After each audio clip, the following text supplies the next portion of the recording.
On the great galactic station Orion, life from hundreds of worlds moved through bright halls filled with light, sound, and endless curiosity. It was a place of learning, peace, and discovery, where humans were still new and strange among the stars. Among the many students of Orion, one stood apart, Elira of Velen Prime. Her skin shimmered like polished silver, her eyes glowed with soft blue light, and every movement she made looked graceful and perfect. The Valens were known across the galaxy for their symmetry and beauty. They were a race of precision and order, built almost like living art. And then there was Marcus Hale, a young human from Earth. Compared to Elira, he looked plain, dark hair, brown eyes, a bit rough around the edges. His hands always had little scars from work, his uniform never perfectly pressed, and his smile seemed too easy, too bright. Yet somehow his energy filled every room he entered. They were classmates in xenolinguistics, studying how different species understood language and emotion. Elira was fascinated by logic, structure, and patterns. Marcus, he was fascinated by people. He spoke easily with everyone, reptilian traders, crystalline scholars, even the shy aquatic students who rarely left their tanks. He called everyone by name, remembered their stories, and often said things that made no sense to the logical minds around him. One of those things was his habit of saying, "You're beautiful."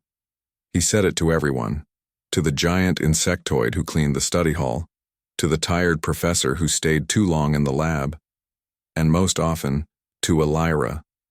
Every time he said it, she felt something strange, not unpleasant but confusing. On Velen Prime, beautiful was a word used for symmetry, for perfect design. It was measured, calculated, and precise. Yet Marcus said it in a way that felt warm and alive. He said it even when she wasn't in her formal robes, even when she looked tired. It made no logical sense. One quiet afternoon, they sat side by side in the Academy's study hall. The light from the station's dome shone through transparent walls, filling the room with the glow of a distant blue star. Elira was reading silently, while Marcus worked on his notes, humming a soft human tune. Without looking up, he said it again, softly but clearly. "You know, you're beautiful when you focus like that." Elira froze. Her silver eyes lifted from the screen to look at him. Around them, a few nearby students turned to listen. They had heard Marcus's words before, but this time, something in Elira's expression made the air heavier. "Why do you call me beautiful?" she asked suddenly. Her voice was calm, but her tone carried an edge, sharp, almost cold. Marcus blinked, caught off guard. "Because you are?" he said uncertainly, as if it were the most obvious thing in the world. But Elira didn't let it go. She leaned forward slightly, her glowing eyes narrowing. "You humans use that word too often," she said. "You call everything beautiful. The stars, the rain, even the darkness. What does it mean to you?" Her words were direct, but underneath them was a quiet tremor, not anger, but curiosity, and something deeper, something almost afraid. Marcus set his pen down and looked at her properly now. His smile faded, replaced by thought. He didn't answer immediately.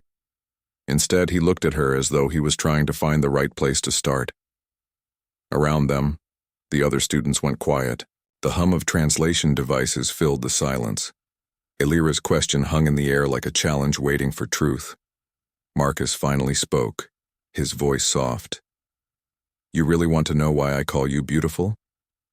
Elira held his gaze, her silver face unreadable. "Yes," she said. "Tell me what you mean by it." And in that single moment, among a hall full of alien minds, the simplest human question turned into something far greater. A conversation that would change both their hearts had just begun. Elira could not stop thinking about the human's strange words. Even after class ended and the students left the hall, the question still echoed inside her mind. Why does he call me beautiful? To her people, beauty was a measure of precision. It could be calculated in lines, symmetry, color, and balance. A perfect Velen was beautiful because they followed the exact design of their ancestors. There was no mystery in it. Beauty had rules. Beauty had numbers. But Marcus, he used the word so carelessly. He said it when the lights were too dim, when her hair wasn't aligned properly, when her clothes were creased. He even said it when she frowned or when she was angry. How could someone call that beautiful? As she walked through the shining corridors of Orion Station, she saw her reflection in the glass walls, flawless, smooth, and silver. She looked perfect, but for the first time the reflection felt empty. Something inside her felt wrong. Later that evening, she sat with her group of Velan classmates at the observation deck. They were watching the movement of nearby moons while discussing their research. The conversation was calm, logical, the kind Elira usually enjoyed. But tonight her mind wandered. Her friend Siral noticed her distraction. "Elira, you seem distant. Are you unwell?" She hesitated, then said softly, "Do humans often call others beautiful?" The group looked confused. Cyril tilted his head. "Often. They use emotional words freely. It is said they cannot separate feeling from speech. It is an inefficient habit." Another student laughed lightly. "Perhaps your human classmate is just trying to impress you." Elira forced a smile, but inside something twisted. She didn't like the idea of it being a joke. Marcus didn't feel like someone who lied. He spoke with such warmth that even lies would sound like truth. Yet she had seen his sincerity too many times to doubt it completely. She remembered how he would stop to help the smaller species reach their seats, how he'd fix broken tools even when no one asked. He smiled at everyone, not just her. There was something real in him, something she couldn't understand. The others went back to their discussion, but Elira stayed silent. She turned her gaze toward the stars beyond the dome. They looked peaceful, endless, but far away. She wondered what it must be like to come from a planet like Earth, wild, chaotic, full of imperfection and yet still alive. Humans were fragile, yet they thrived. They cried easily, laughed easily, and made art out of pain. To Velans, that was madness. But to her, it was fascinating. That night, Elira returned to her quarters and sat alone in front of her mirror again. Her reflection stared back, calm, perfect, and emotionless. She tried to smile like Marcus did, but it didn't look the same. His smile carried life. Hers only reflected light. For the first time, Elira felt envy. Not for another Velan, but for a human. She remembered his eyes when he said that word. Beautiful. They weren't looking at her shape or her symmetry. He looked as if he saw something beyond her form, something hidden. And that thought made her heart beat faster, though Velans were not supposed to feel that way. The next day when they met again in class, she avoided his gaze. Marcus noticed but didn't ask. He just gave her that easy smile again, the one that made her chest feel strangely warm. Elira's curiosity grew stronger than her logic. She decided she would ask again, not out of anger this time, but because she truly wanted to understand. Why did this human see beauty where no one else did? Why did he say it as if the word had a heartbeat? As she watched him laugh with the other students, Elira whispered softly to herself, "What do you see, Marcus Hale, that I cannot?" She didn't know yet, but the answer to that question would change the meaning of beauty forever. The next day, Elira decided she could not keep the question inside any longer. The more she thought about Marcus's words, the more restless she felt. Curiosity had turned into something deeper, something almost painful. When she entered the study hall, she saw Marcus already there, sitting by the large window that overlooked the station's docking bay. He was surrounded by data pads, but instead of working, he was watching the ships come and go. His expression was peaceful, almost dreamy. She hesitated for a moment, then walked over to him. The sound of her footsteps made him turn, and when he saw her, he smiled the same warm smile that always made her chest tighten. "Morning, Elira," he said cheerfully. "You look beautiful today." Her heart skipped, the word again. That impossible, confusing word. She sat down across from him, trying to keep her voice steady. "You keep saying that?" she said softly. "You call me beautiful again and again. but I don't understand why. Marcus tilted his head, surprised by her serious tone. You really want to know? Yes, she replied, her glowing eyes fixed on him. Explain what it means to you. Why do you call me that? He leaned back in his chair, thinking for a moment. He didn't rush his answer this time. Around them, other students pretended to work, but their ears were quietly listening. The translation devices hummed softly in the background, ready to capture whatever strange truth the human would speak next. Marcus's voice, when he finally spoke, was gentle, not proud or teasing, but sincere. When I say you're beautiful, he said, I don't mean your face or your skin or how perfect your people look. I mean the way you are. Elira blinked, confused. The way I am? He nodded. You think before you speak. You listen to people even when you disagree. You're calm when everything else is loud. You remind me that there's peace somewhere in this crazy galaxy. That's beauty to me. His words hit her like a quiet shock. No one had ever described beauty that way. To her kind, it was about design, not behavior, about perfection, not feeling. Marcus continued, his tone almost like a whisper now. Back on Earth, beauty isn't about perfection. It's about what makes your heart move. It's when something or someone makes you feel alive. When you see them and the world feels softer, warmer, better. That's beauty. Elira stared at him, speechless. His eyes shone with such honesty that she couldn't look away. He wasn't trying to impress her. He was just telling the truth as he saw it. You make me feel that, he added quietly. That's why I call you beautiful. The silence that followed was heavy. Even the hum of the station seemed to fade away for a moment. Elira's hands tightened on her datapad. Her heart, the calm, steady heart of a Velen, began to beat faster. She felt warmth in her chest, something she couldn't name. You feel beauty? She asked softly. Not see it? Marcus smiled a little sadly. Yeah, we feel it. That's what makes it real. Her mind was spinning. Feel beauty? It sounded illogical, but at the same time it made something deep inside her stir. A part of her that had always been quiet. Around them, a few of the alien students exchanged looks of surprise. No one had expected such a simple answer to sound so powerful. Elira lowered her gaze, her voice trembling just slightly. You humans are strange, she said. You see things that are invisible to others.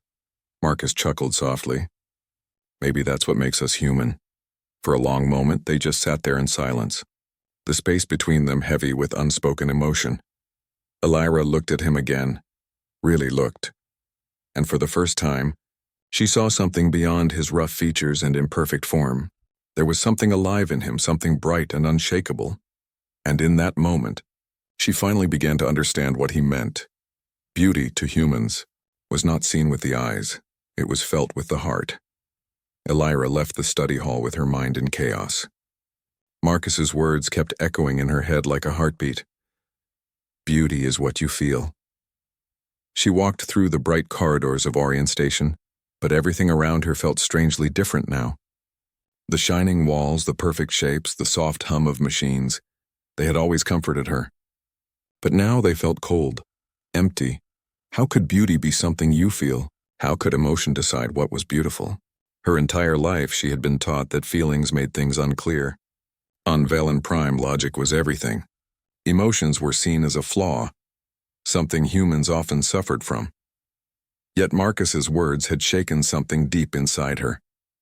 That evening, Elira found herself in the quiet garden dome, a place filled with plants from many worlds. She often came there to study alone, but tonight she wasn't studying. She sat on a smooth stone bench, staring at the artificial sky, lost in thought. Suddenly she heard a familiar voice behind her. Did I say something wrong? Marcus stood there, hands in his pockets, looking uncertain. He had followed her after class, worried by how quiet she had become. Elira turned her face away. You confuse me, human, she said softly. Your words make no sense. Marcus walked closer but kept a respectful distance. Then help me make sense, he said gently. Tell me what's confusing. Elira looked at him, really looked, and something inside her broke open. You say beauty is about feeling, but feelings can lie. They can twist truth. My people do not trust them. We see the world as it truly is and without illusion. Her tone was sharper than before, but Marcus didn't flinch. He nodded slowly. Yeah, feelings can hurt. They can lie sometimes. But without them, what's left? Just numbers and shapes. The universe would be empty if we couldn't feel it. Elira's eyes flashed. Empty? You think logic is empty? Marcus shook his head. No, I think logic helps us survive. But feelings help us live. The words hung between them, heavy and powerful. Elira rose to her feet, her silver form glowing faintly under the artificial moonlight. You humans always believe your emotions are right, she said bitterly. You see the universe as something that must please you. That is not truth. That is arrogance. Marcus took a step forward, his voice calm but steady. Maybe, but your kind sees the universe as something to measure, to control. You see what is. We see what could be. Her breath caught. His eyes, so small compared to hers, burned with a strange fire. She felt that same warmth again in her chest, and it frightened her. You're impossible, she whispered. And you're amazing, Marcus replied softly. Elira turned away, trying to hide the tremor in her hands. Stop saying things you don't mean. I always mean them, he said. Even if you don't believe me yet. The silence stretched long between them. Outside the dome, a comet passed slowly through the stars, its tail glowing across the void. The two of them stood there, separated by just a few steps, and by two different ways of seeing the world. Finally, Elira spoke again, her voice quieter now. Maybe your kind can live with chaos. But I cannot. Feelings are dangerous. Marcus's expression softened. Sometimes the most dangerous things are also the most beautiful. Elira's eyes widened slightly. She wanted to argue again, but no words came. Instead, she turned and walked away, her silver figure fading into the dim blue light. Marcus watched her go, feeling both sad and hopeful. He knew she didn't understand yet, but he also knew he had touched something inside her that logic could never reach. That night, Elira couldn't sleep. She lay awake in her quarters, staring at the ceiling, and whispered to herself, how can danger feel this warm? She didn't realize it yet, but the wall she had built around her heart had begun to crack, one simple human word at a time. Days passed after their argument, but Elira could not escape Marcus's words. They followed her everywhere, in her studies, in her quiet walks, even in her dreams. Sometimes the most dangerous things are also the most beautiful. She wanted to forget him, to bury those confusing thoughts, but every time she saw him, that impossible warmth returned. He still smiled at her as if nothing had changed, calm, kind, and full of life. He didn't demand her understanding, he just waited. Then came the day of the field mission. A group of students, including Elira and Marcus, were assigned to observe the dying star Orion 6, a red giant on the edge of the system. It was supposed to be a routine trip, simple data collection, harmless and safe. The small research vessel glided close to the glowing star, its golden light filling every corner of the cabin. At first, everything went perfectly. Elira monitored the energy readings while Marcus recorded the atmospheric data. They spoke little, but there was a quiet peace between them, like the calm before a storm. Then, the alarms began to scream. A sudden surge erupted from the star's surface and a massive solar flare, bright and violent. The ship shook hard, throwing everyone to the floor. Consoles sparked, lights flickered, and a sharp warning filled the air. Shields failing. Radiation levels rising. Someone shouted. Panic spread instantly. Elira tried to stabilize the system, but the power grid was collapsing. The flare was stronger than predicted, strong enough to destroy them all. Marcus ran to the control panel beside her. We need to shut the secondary core before it overloads. Elira shook her head. It's too dangerous. The radiation will kill you. Then we'll both go, Marcus said firmly. Before she could stop him, he dashed toward the core room. She followed, her heart pounding faster than ever before. Sparks flew around them as the ship groaned under the pressure. Inside the chamber, the heat was unbearable. Radiation indicators blinked red across the walls. Marcus grabbed the emergency lever with both hands and pulled, his face twisted in pain. The machinery hissed, then roared. Elira tried to help him, but he pushed her back. Get to the pod, he shouted. No, not without you, she cried. He smiled through the sweat and light. I told you, Elira. Beauty is what we feel. And right now I feel alive. Then the explosion came. The blast threw them both backward. Elira felt her body slam against the metal floor, the air knocked out of her. For a moment, everything was just sound and light. She struggled to move, her vision blurry. Through the smoke, she saw Marcus crawling toward her. His arm burned, his face pale. He reached her and grabbed her hand. "Come on," he whispered, his voice trembling. "We need to go." With what little strength he had left, he pulled her toward the escape pod. The ship's alarms grew louder, each second screaming their doom. Together they fell inside the pod and Marcus slammed the door shut.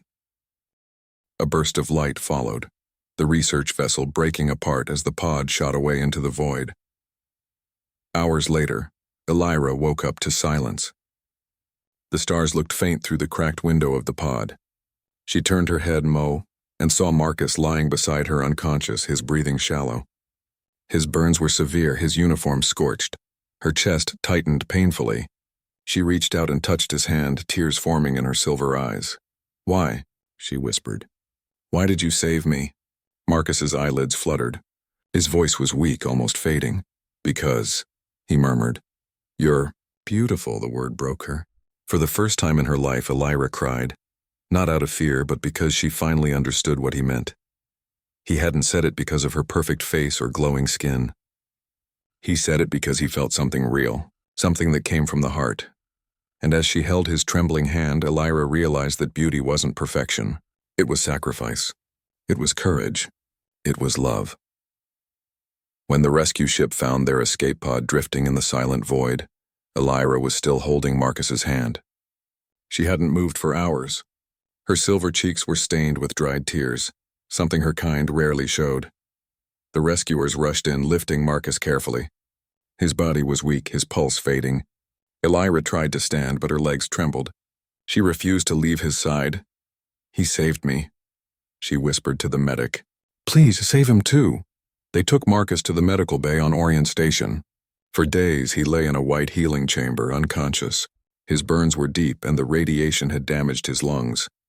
The doctors did everything they could, but there were moments when even they weren't sure he would survive. Elira visited him every day.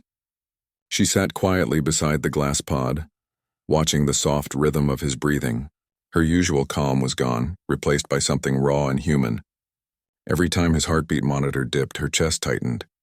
Every time he stirred, she felt hope bloom like light. She didn't understand why it hurt so much to see him like this. Her logic told her that humans were fragile, that life and death were natural. But her heart, that strange, restless thing she had ignored all her life, told her something else. She remembered the way he smiled even when everything went wrong, the way he called every small thing beautiful, the way he had thrown himself into danger without hesitation to save her. And slowly, Elira began to understand. Beauty wasn't about perfection. It wasn't about shining skin or flawless design. It was about feeling, about kindness, courage, and the will to act from love, even when it hurt. Every day she spoke to him softly, hoping he could hear her. "Marcus." "You foolish human," she whispered one evening. "You said beauty is what we feel. I think I finally understand now. You saw something in me that I never saw myself." Her voice cracked. "And you made me see the world differently." She reached out and placed her glowing hand on the glass of his chamber. "If you can hear me, please wake up. I want to tell you that you were right. For a long while, nothing happened. The room was quiet except for the hum of machines. But then, just as she lowered her head, a faint sound broke the silence. Elira. Her eyes widened. She looked up. Marcus's eyes were open, weak but alive. "Marcus!" she gasped, her voice shaking with joy. He smiled faintly. "Hey, you're crying again." She wiped her eyes quickly, embarrassed, but she was smiling too. "You scared me," she said softly. "I thought you were gone." "Not yet," he whispered. "Didn't I tell you? Humans are stubborn." Elira laughed through her tears, and a sound that surprised even herself. "You are impossible." "Maybe," he said, his voice weak but gentle. "But you're still beautiful." This time the word didn't confuse her. It didn't make her feel awkward or defensive. Instead, it filled her with warmth. Deep, endless warmth. She leaned closer to the glass and whispered, "No, Marcus. You are beautiful." He gave a soft laugh that turned into a cough, but his eyes were bright. "Guess I'm rubbing off on you." Elira smiled again. For the first time, she felt what humans called happiness. Not the shallow joy of success, but the deep, aching joy of caring for someone. In the days that followed, she stayed beside him as he recovered. She brought him food, told him stories about her world, and even learned how to laugh at his terrible human jokes. And every time he looked at her, she no longer saw confusion in his gaze, only peace. Elira finally understood what it meant to be beautiful in the way humans saw it. Not perfect, not flawless, but alive. Weeks passed on Orion Station, and Marcus slowly recovered. The burns faded, his lungs strengthened, and color returned to his face. But the most beautiful change wasn't in his body. It was in the bond between him and Elira. They spent their evenings on the observation deck, where a giant window opened to the endless ocean of stars. Marcus would sit on the bench wrapped in a blanket, and Elira would sit beside him, quiet at first but always near. That night, the stars seemed closer than ever. The galaxy shimmered like silver dust across the dark sky. Elira looked at Marcus, her heart full of unspoken words. "You humans," she said softly, "you are strange creatures. You see beauty in everything, and even in pain." Marcus smiled faintly. "Maybe that's what keeps us going. Even when things hurt, we try to find meaning in them." Elira looked down at her glowing hands.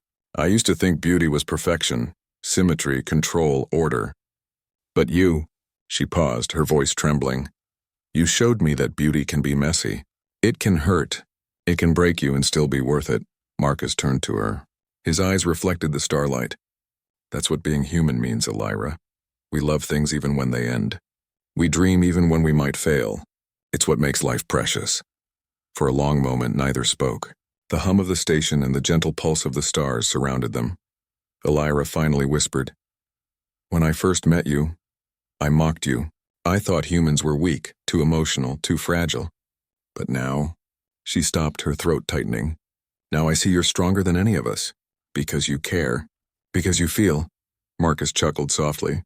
"And yet I thought your people were cold. But you've proven me wrong too." She turned to him, surprised. "How so?" he smiled. "Because you learned to feel, even when it scared you." For the first time, Elira blushed. A soft blue glow ran along her silver cheeks. "You make it sound like a good thing." "It is," he said gently. "Feeling doesn't make you weak. It makes you real." The silence between them grew warm. Elira looked back at the stars. Each one a story, a world, a heartbeat in the vast dark. "Marcus," she whispered, "if I asked you what beauty truly means, what would you say?" Marcus leaned back and gazed at the galaxy. "Beauty is the moment you stop pretending to be perfect," he said softly. "It's when you're honest, even if it hurts. It's when you choose love over pride." Elira's eyes shimmered. "Then you are the most beautiful thing I have ever seen." He turned to her slowly, speechless. For once, the man who always had words found none. Elira reached out and placed her hand gently on his. Her touch was warm now, not the cold metallic calm of her kind, but filled with life. "Humans see beauty in everything," she said. "Even in aliens like me." Marcus smiled, his voice barely above a whisper. "Especially in aliens like you. They stayed like that, two souls from different worlds united under the same sky. The stars didn't care about species or shape. They only witnessed connection, raw, true, and infinite." Later that night, as the first light of a nearby sun began to rise, Elira turned to Marcus. "What will you do when you go back to Earth?" He looked thoughtful. "Maybe tell people that not all aliens are monsters," he said. "That some of them taught us what it really means to be human." She smiled softly. "And maybe I'll tell my world that humans are not weak. They are the reason stars still shine." Marcus laughed quietly, shaking his head. "You always have a poetic way of saying things." Elira tilted her head. "I learned from the best." They looked out at the rising light. Two hearts from two worlds, finally understanding the same truth. In that moment, Elira realized she no longer needed to understand humans through logic or science. She understood them through feeling, and as Marcus gently took her hand, she knew beauty wasn't about where you came from. It was about what you chose to see and who you chose to care for. Under the starlit sky, an alien girl and a human boy smiled at the universe, and for the first time, it smiled back.